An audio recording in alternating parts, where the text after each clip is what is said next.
துவைத்து முடித்து விட்டு துணியை புழிந்து காய போடுகிறோம் தெரியுமா? அது போல நம்ம உடம்ப புளிச்சு காய போட முடியுமா? முடியும். அது எதுக்கு?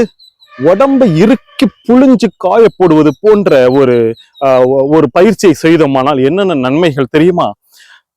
சுகப்பிரசவம் பெண்களுக்கு, ஆண்களுக்கு ஆண்மை கூடுதல், இந்த இடுப்பு பகுதியில இருக்கிற அந்த பெல்விக் போன் அப்படிங்கிற அந்த போன் வந்துட்டு ரொம்ப ஸ்ட்ராங் ஆகிறது.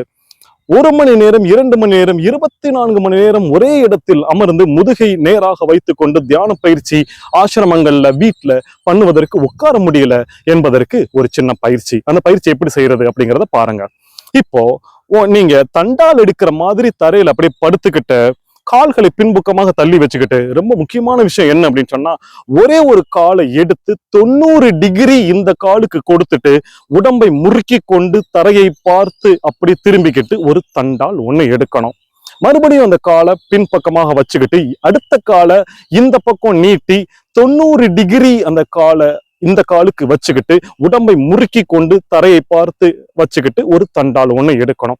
இப்படி உங்களால முடிஞ்ச அளவுக்கு ஒரு 10 தண்டால் ஒரு நாளைக்கு நீங்க எடுத்தீங்க அப்படின்னு சொன்னா இந்த எக்ஸசைஸ் வந்து அமைகிறது. இந்த எக்ஸசைஸ் வந்துட்டு எனக்கு ஒரு யோகா மாஸ்டர் சொல்லி கொடுத்தார். அந்த யோகா மாஸ்டர் அந்த யோகாவுக்கான பெயர் எனக்கு சரியாக தெரியவில்லை.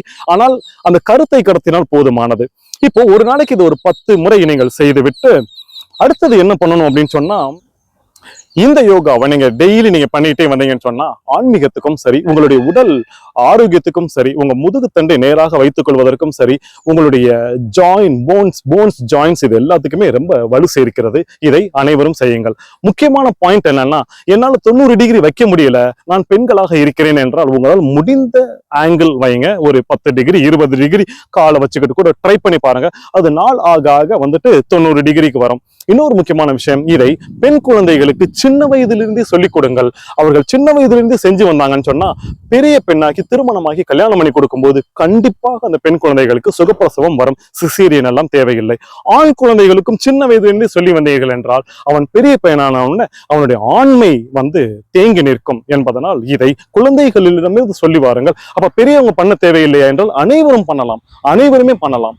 அனைவரும் செய்து உங்கள் உடல் ஆரோக்கியத்தை காத்துக் கொள்ளுங்கள். நன்றி.